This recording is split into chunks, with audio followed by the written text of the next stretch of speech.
नमस्कार, मी तनुजा. स्वागत आहे आपल्या यूट्यूब चॅनल तनुजा वागसे ब्लॉगमध्ये. तर आज मी बनवणार आहे बुंदी.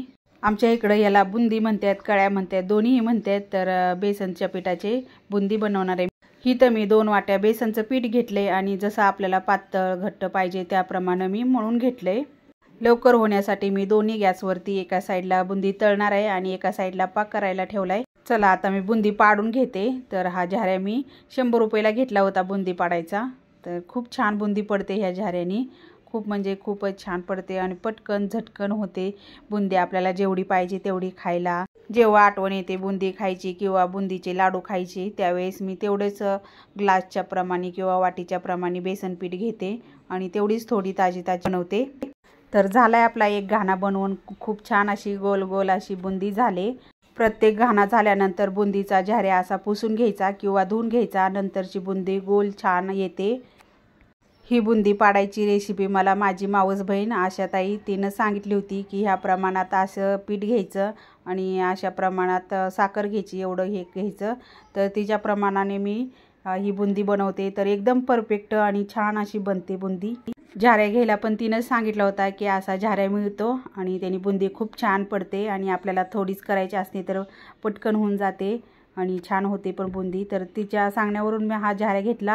जेव्हा बुंदी खायची आठवण येते तेव्हा तेवढीच थोडी बुंदी बनवते मी.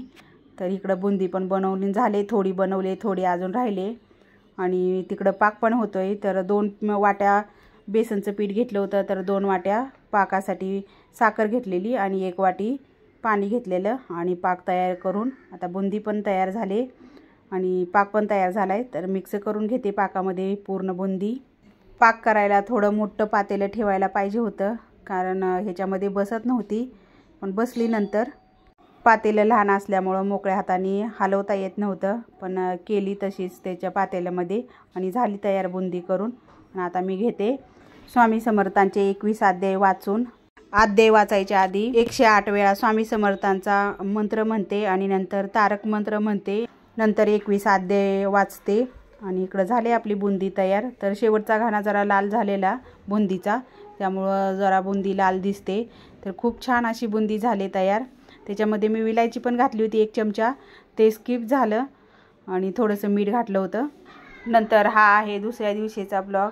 तर माझी चालली सकाळी सकाळी देवपूजा. छान असं देवपूजा केल्याशिवाय मला काही चैनच पडत नाही. सकाळी पहिली देवपूजा झाल्यानंतरच जरा घरात प्रसन्न वाटतं, छान वाटतं. आणि जर पूजा नाही केली तर खूप असं काहीतरी चुकल्यासारखं वाटतं. तर देवपूजा झाली नंतर चपात्या करायला लागले. मी इकडं पीठ मळून घेतलं, आधीच घेतलं होतं देवपूजा करायच्या आधी आणि नंतर आता चपात्या करून घेते. पीठ पण छान असं भिजलं होतं, देवपूजा करायच्या आधी भिजवलं होतं त्यामुळं. आणि नंतर त्यांना तोंडल्याचा भात खायचा होता तर त्यांनी भात करायला सांगितलं होता. तर त्यांच्यासाठी तोंडल्याचा भात पण बनवला, त्यांनी खाऊन गेले पण. आणि जयला पण जायचं होतं बेसबॉलच्या प्रॅक्टिसला, त्यांनी पण थोडासा भात खाल्ला आणि तो पण गेला बेसबॉलच्या प्रॅक्टिसला. त्याची शाळेमध्ये बेसबॉलची प्रॅक्टिस असते. कधी कधी सकाळची खूप गडबड असते, काय हे करायचं का ते करायचं, सगळ्यांची घाई एकत्रच असते. देवपूजा करायची असते, त्यांना पण जायचं असतं, त्यांना पण खायला काहीतरी बनवायचं असतं. आणि माझं कसं आहे, देवपूजा केल्याशिवाय मला काही सुचत नाही. देवपूजा पहिली झाली पाहिजे. तर माझं सगळीकडेच लक्ष असतं की मला हे पण करायचं आहे, ते पण करायचं आहे. पण त्यात मुलांना सुट्ट्या लागल्या शाळेला तर त्यांचं उठणं उशिरा, आंघोळ करणं उशिरा, सगळी कामं सगळी उशिराच होतात. मग आपल्याला पण जरा खूप ह्याच्यासारखं वाटतं. कामं लवकर झाली की जरा बरं वाटतं. चला आता मी सगळा स्वयंपाक करून घेते.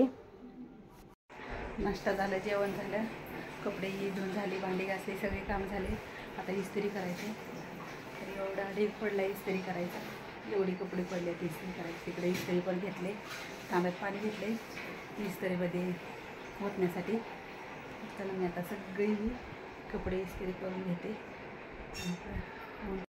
नंतर संध्याकाळी ड्रेस घातला आणि नंतर पारायण म्हटले, 21 अध्याय म्हटले स्वामींचे, तारक मंत्र म्हटले, 1 माळ स्वामींचा जप केला आणि आता करते आरती.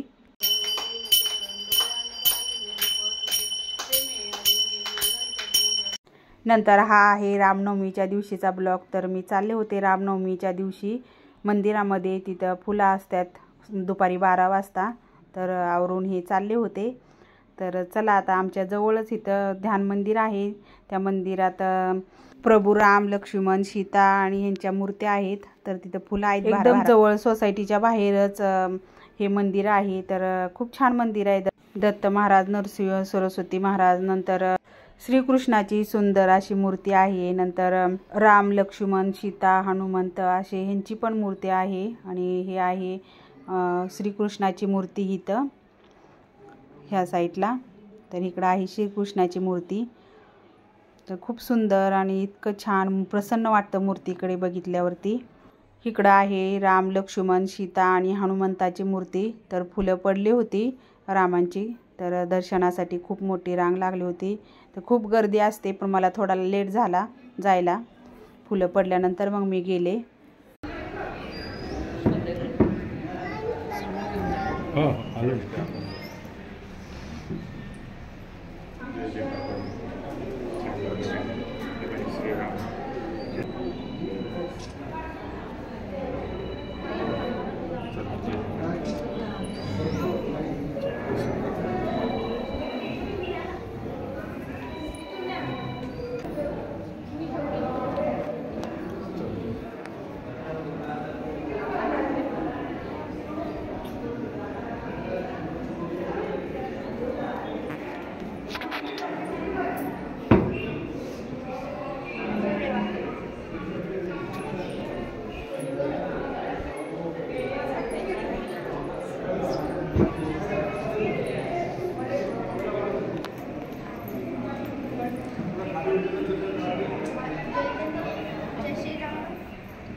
छान असं दर्शन झालं। नंतर प्रसाद घेतला, राजगिऱ्याची वडी आणि सुंठवड्याचा प्रसाद होता प्रसाद म्हणून। आणि नंतर चालले होते स्वामींच्या मंदिरात।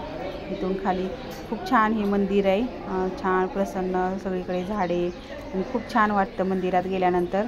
आणि इथून खाली गेल्यानंतर स्वामींचं मंदिर आहे। नंतर घेतला स्वामींचा आशीर्वाद। तर खूप छान मंदिर आहे। इथं आल्यानंतर एकदम शांत, मनाला एकदम खूप असं छान वाटतं। तर हे आणि इथं लोक ध्यानाला बसतात, नामस्मरण करतात आणि अगदीच घराजवळ असल्यामुळं सारखंच जाणं होतं, दर्शन घेणं होतं। तर असा होता आजचा ब्लॉग। कसा वाटला सांगा कमेंट करून। धन्यवाद।